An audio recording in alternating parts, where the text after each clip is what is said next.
this is her daughter, Claire. Oh my gosh, you sound just like your mother.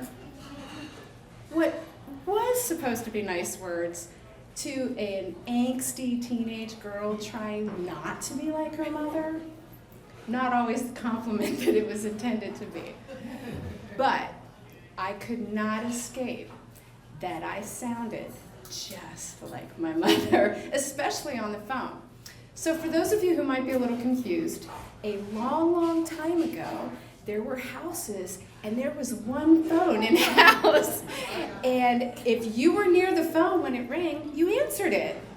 And most of the time, the person calling did not get the person they were trying to get, and they had to be transferred. And in our house, a transfer went sort of like, "Mom, it's for you!" And then she would come and get the phone. So day after day, answering the phone and being told you sound just like your mother was just the bane of my existence for a long time. But as life happens, and happened to me, I grew up, moved out of the house, and I had my own phone in my own house. And it was me answering, and most people were calling for me anyway. So it was a long time that I did not hear the phrase, "You sound just like your mother." And I wasn't haunted by it at all. So fast forward, I ended up in a job in customer service. And I was a longtime social worker, had been a little burned out. So how does a social worker be in customer service? Well, the first way is you talk a lot and you leave very long voice messages. Now, I was a billing specialist for a hospital company, so my messages started somewhere like, "Hi, my name is Claire, and I'm with such and such hospital, and I'm calling about your account. I would be so honored to get your call back to help with getting some more information so that we can properly bill your account. Please call me at..." But usually they went on and on and on until I heard the beep. And then if I hadn't gotten around to the real juicy part of the message where they knew what to do next, I'd have to call back and leave the part 2 of the message, and it would be more like, "Hi, this is Claire. I'm really, really sorry, but just call me. Here's my number. Here's your account number, and I'll try to get that all fixed up for you, and we'll get it billed properly for you." And the other way that a social worker works as a billing specialist is you try to talk to the people when you have them on the phone. You try to be nice. Try to make this like the most non-customer service type of experience as possible. It works sometimes, not all the time, but this one occasion, all of these things came around a little bit like full circle. I had left one of my very long, very informative, a little bit funny messages, and I picked up the phone at my job and said, "Hello, this is Claire, such and such billing specialist. How can I help you today?" And the gentleman on the other end was obviously a little bit younger, in the Denver area, because my job was national. And he was kind of that surfer hippie vibe, you know, like, "Hey, I'm calling. I got this voice message from you, and I'm supposed to call about, I don't know, and I was like, "A hospital account?" "Yeah, that's it, a hospital account." And I said, "Okay." And so I started into my whole spiel about, "Well, let's start with your account number. Do you have your account number?" And before I could offer any ways for him to also access his account, he's like, "Hey, hang on just a minute."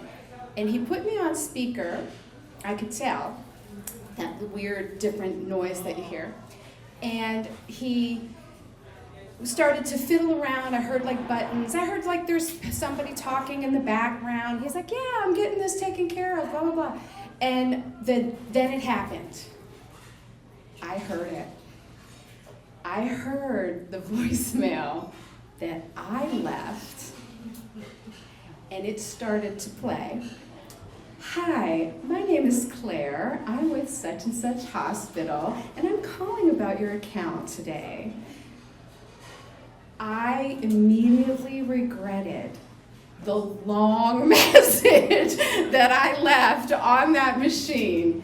It went on and on and on. And of course, I'm on speakerphone, so I can't say, hey, why don't you fast forward? Or, you know, I can use your name and get your account. You don't have to wait for the account number. It just played and played and played and played. And the whole time, I was sinking deeper and deeper and deeper in my chair as I cringed and cringed. And he gets back on the phone. He's like, hey, did you get that information? And I was totally silent and said, you know, I actually didn't. I'm having a little bit of an existential crisis right now because I sound just like my mother.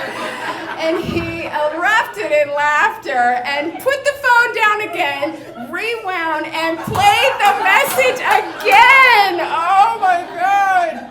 And I had to listen to it again. And this time, I had the wherewithal to get the account number because I did not want to listen to it a third time.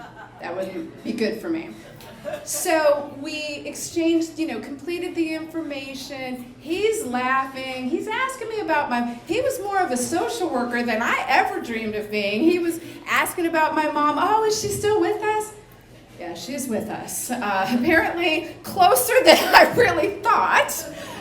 He asked about where I lived, and usually we didn't divulge this kind of information, but since we were talking about my mother, I figured where I lived really was the least of what I could not share, I mean, why not? Here we are.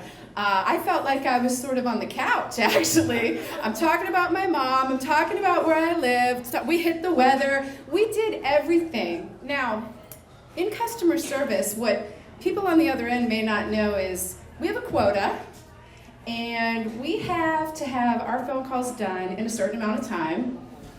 Needless to say, I never made it, but none was as long as this particular phone call. I did get the account information, I did get everything wrapped up, and we left with pleasantries, and it was actually one of the great customer service experiences from my end.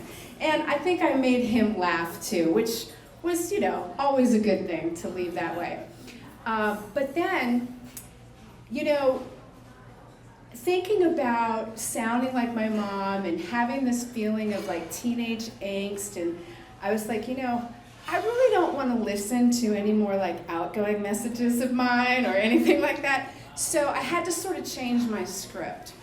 And so what I did in my messages that I left, they were still long, but I made sure to include, please have your account number ready when you call back so that I can quickly get your account for you. And I never had an opportunity or a, curse to listen to my voice and hear my mother's voice again. But I will tell you that I wasn't sure how to sort of tie this story in or kind of how to end this, but I was talking with a friend, messaging with a friend the other day. So I wasn't talking to her. This voice was not coming out, but we were messaging back and forth. Oh, hey, how are you? Oh, I'm doing good. Yeah, the gray weather's getting to me, da-da-da. Can't wait for the sun to come out, which it did today, yay. So we were talking a little bit about life and going back and forth, and ever the social worker, offering a little unsolicited advice and things like that. And then I saw it in the text. You sound like my mom. So, I guess it isn't just the voice. Sometimes when you're a mom, you're just a mom, and that's how you sound, no matter what, medium you use. Text, voicemails, microphones.